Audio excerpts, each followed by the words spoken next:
আপনি কি কখনো আয়নায় তাকিয়ে ভেবেছেন এই অবাঞ্ছিত মুখের লোমগুলো যদি না থাকত?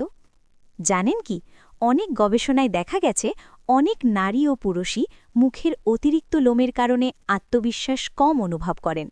হ্যালো বন্ধুরা, আমাদের চ্যানেলে আপনাদের স্বাগত। আজকের ভিডিওতে আমরা কথা বলবো মুখের অবাঞ্ছিত লোম দূর করার কিছু সহজ, নিরাপদ এবং ঘরোয়া উপায় নিয়ে। এই পদ্ধতিগুলো খুবই সহজ এবং বেশিরভাগ জিনিসই আপনার ঘরেই আছে। প্রথমে একটু বুঝে নেওয়া যাক কেন এই সমস্যা অনেকের হয়। হরমোনের পরিবর্তন, জেনেটিক কারণ বা কখনো কখনো স্ট্রেসের কারণেও মুখে অতিরিক্ত লোম দেখা দিতে পারে, বিশেষ করে ঠোঁটের ওপরে, থুতনিতে বা গালের পাশে। এর কারণে অনেকেই অস্বস্তি বা লজ্জা অনুভব করেন, কিন্তু চিন্তার কোনো কারণ নেই, এর সমাধান আছে।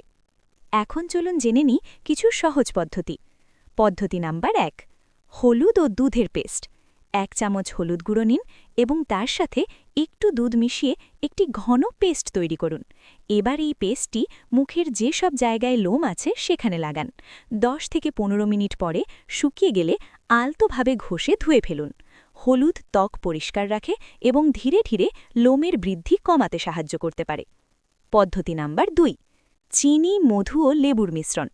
1 চামচ চিনি, 1 চামচ মধু এবং কয়েক ফোঁটা লেবুর রস মিশিয়ে নিন। এটি হালকা গরম করে মুখে লাগান এবং একটি পরিষ্কার কাপড় দিয়ে আলতো করে টেনে তুলুন।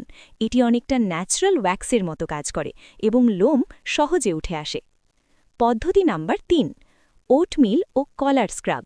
একটু ওটমিল গুঁড়ো করে নিন এবং তার সাথে আধা পাকা কলা মিশিয়ে একটি স্ক্রাব তৈরি করুন। এই মিশ্রণটি মুখে লাগিয়ে 2 থেকে 3 মিনিট আলতোভাবে ম্যাসাজ করুন। এরপর পানি দিয়ে ধুয়ে ফেলুন।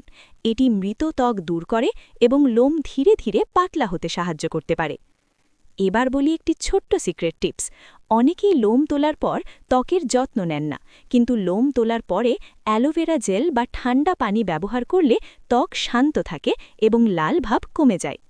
সংক্ষেপে বললে, হলুদ ও দুধ, চিনি, মধু, লেবুর ন্যাচারাল ওয়্যাক্স আর ওটমিল কলার স্ক্রাব, এই 3টি সহজ পদ্ধতি ব্যবহার করে আপনি ঘরেই মুখের অবাঞ্ছিত লোমের যত্ন নিতে পারেন। আপনি যদি এই টিপসগুলো ট্রাই করেন তাহলে আপনার অভিজ্ঞতা অবশ্যই কমেন্টে জানাবেন। ভিডিওটি ভালো লাগলে লাইক দিন, শেয়ার করুন এবং এমন আরও বিউটি টিপস পেতে আমাদের চ্যানেলটি সাবস্ক্রাইব করতে ভুলবেন না। ধন্যবাদ ভিডিওটি দেখার জন্য। আবার দেখা হবে পরের ভিডিওতে।